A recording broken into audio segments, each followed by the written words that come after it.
tani besoj si që kuptuat edhe nga sigla, është momenti shumë pritur i të gjithve ne kam përshtypjen edhe të ka ta, që nuk, ose të pak të në kështu thonë që nuk besojnë të horoskopin, unë jam e mbindur që me zore presin që të kenë një parashikim edhe të kenë disa indikator se çfarë duhet të marrin parasysh në ditën e tyre, në mënyrë që të mos bëjnë gabime të cilat mund ndoshta t'i përkthehen në humbje të mëdha financiare, gjë që të cilën patjetër do të uronin mos ndodhte asnjëherë për asnjërin prej jush.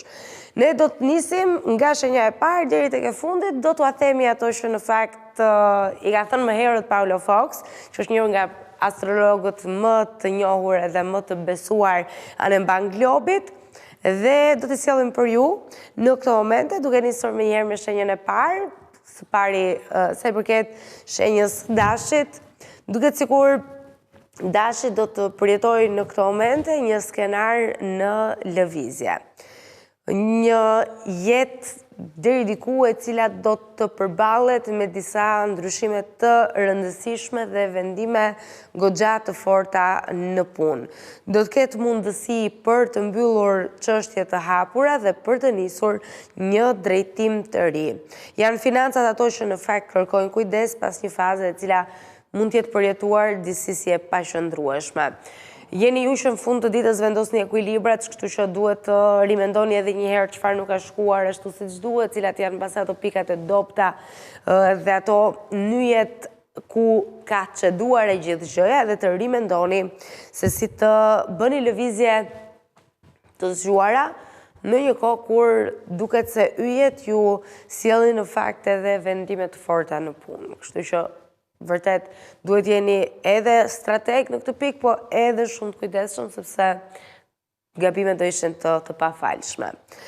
Shkojmë tej nga dashi tek shenja e radhës, do të jemi këtë herë me parashikimin për shenjën e demit, për të cilin thuhet se do të përjetoj në ditën e sotme, ndoshta edhe më shumë se sa ditë të tjera, rritje dhe vetbesim. Ka hyrë me sa duket demi në një fazë që është vërtet i favorizuar, është mirë, me energjinë duket jetë goxha lartë, me të gjitha angazhimet në punë, po korrë suksese të një pas njëshme, ndërkohë që këtë thot edhe Paulo Fox se projekte të shumë pritura, të dashura dhe të lakmuara nga shenja e demit do të marrin dritën jeshile dhe mund të sjellin përfitime konkrete. Është momenti për të shfrytzuar rastet pa u ndikuar nga zërat negativ. Harrojeni zërat negativ, harrojeni qofte dhe atë subkonsciencën tuaj që në ndonjë moment ju thotë që do ishte mirë ta mendoje edhe një herë këtë vendim, duket sikur gjithçka është kthyer në favorin tënd. Ajo çfarë mbetet më e rëndësishme për të bërë në këtë pikë është të shfrytëzosh kapacitetin tënd të plotë dhe të bësh më të mirën tënde. Kjo sa i përket edhe shenjës së demit, besoj ndoshta në të gjitha shenjat e horoskopit demi do ishte ai me parashikimin më pozitiv për ditën e sotme, megjithatë këtë e shohim hap pas hapi. Tani është momenti i binjakëve, i dedikojmë kohën e tyre edhe kësaj shenje, të cilët po përjetojnë rikuperim gradual në efikasitet, por mbeten tensione në punë dhe para të cilat mund mos jenë fort të qëndrueshme në këto momente. Ajo çfarë do t'i duhet binjakëve për ta menaxhuar në më të mirën e mundshme një situatë të tillë është që të bëj durim. Durimi është ndoshta një nga cilësitë më të mira të individëve, nuk fitohet kollaj, ama kush e ka fituar, kush e stërvit, është njëkohësisht i fituar një jetë edhe në çdo gjë që ai ndërmerr. Dhe ajo çfarë tjetër do t'ju nevojitet për të dalë nga situata në të cilën ju jeni futur edhe jeni duke përjetuar, është një strategji për të stabilizuar financat dhe për të shmangur gabimet impulsive.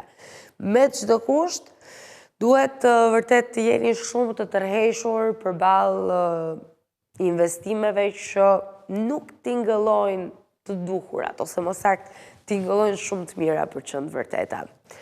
Ky ishte parashikimi edhe për shenjën e binjakëve, tani është momenti të ndalemi te gaforja. Për gaforen thuhet se do të ketë një fazë dinamike me mundësi reale, por jo ende të konsoliduara. Mund të jetë cilat do shenjë, po në fakt duket sikur Demi edhe njëherë rikthehemi aty është ai që ka fatin më të madh, sepse thuhet vërtet edhe për Gaforen që do të përjetojë një fazë dinamike me mundësi reale, po jo të konsoliduara, ende jo të paktën. Ndërkohë që rezultatet do të vinë me kujdes dhe pa reagime impulsive, parashikohen dhe pritet që të ndodhin disa transformime në karrierë të cilat do të shfaqen horizontin tuaj. Duhet jeni të hapur për të pranuar edhe ndryshime dhe për të pranuar gjithashtu se në jetë ka faza dhe në base momenti juaj për fazën e radhës ka ardhur tashmë. Shkojmë tek Luani, se i përket shenjës së Luanit do të ketë një fokus të fortë te karriera dhe të ardhurat. Pas një periudhe të vështirë, dalin në pa rezultate dhe mund të ketë edhe njohje profesionale. Stabiliteti financiar do të përmirësohet, lajmet mira pam me sa duket edhe për shenjën e Luanit, do të jetë në kontrollin e vet individëve që i përkasin kësaj shenje, pra e gjithë situata e karrierës apo e të ardhurave, gjithmonë me një menaxhim të mirë dhe me një vetë kontrol të mirë do mund të korrin edhe sukses dhe do mund të shohin rezultat të këndshëm edhe që t'jedi kënaqshëm ndër të tjera. Shkojmë tek Virgjëresha. Për Virgjëreshën perspektiva përgjithsisht është pozitive, por problemi vetëm është se situata mbetet ende e paqartë. Çështje burokratike apo ndryshime në punë kërkojnë analizë të ftohtë, kështu që përpiquni të jeni të ftohtë në vendimet që merrni ose në mënyrën se si gjykoni gjërat paktën. Fitimet do të vinë më vonë me vendime më të sakta. Është koha ajo që i vendos vulën gjithçka, kështu që jepini kohë. Edhe vetes, edhe ndonjëherë jepini kohë edhe kohës e ka të nevojshme. Shkojmë nga Virgjëresha tek shenja e radhës, jemi tek Peshorja, sa i përket shenjës së Peshores ka në këtë periudhë ambicie për afirmim profesional, puna kërkon përkushtim dhe vendimet e sotme do të ndikojnë në të ardhmen financiare. Nuk e di cilat janë këto vendime, po s'do ishte keq të ishim përballë vendimeve të tilla të cilat ndikojnë në të ardhmen financiare. Vështirë se Peshorja merr një vendim pa u menduar të paktën 30 herë, kështu që jam e bindur do ta ketë logjikuar edhe do ta ketë menduar ftohtë dhe me një logjik të pastër gjën përpara se ta ndërmarr si të kryer edhe ta finalizoj. Nevojitet një ekuilibër për Peshorët në menaxhimin e burimeve, kujdes me këtë. Shkojmë tek Akrepi. Shenja e Akrepit na duhet të themi se do të shfrytëzoj më të mirën e asaj që nuk ka tingëlluar si gjëja më e kënaqshme dhe më e këndshme gjatë ditëve të fundit. Pra, po flasim për tensionet në punë, të cilat, në fakt, mos si shihni kështu negativisht plotësisht, por shihini si diçka e cila të paktën nga ajo çfarë thuhet, sipas parashikimit të horoskopit, do t'ju kthehen në rezultate pozitive. Pra, do t'jenë një shtys ndoshta edhe tërësisht personale për ju në mënyrë që të jepni rezultate më të mira, të jeni më efikas në punë, të jeni më të përkushtuar, të keni një ambicie të shtuar, pikërisht për shkak të këtyre tensioneve që mund të kenë lindur me kolegët ose me eprorët.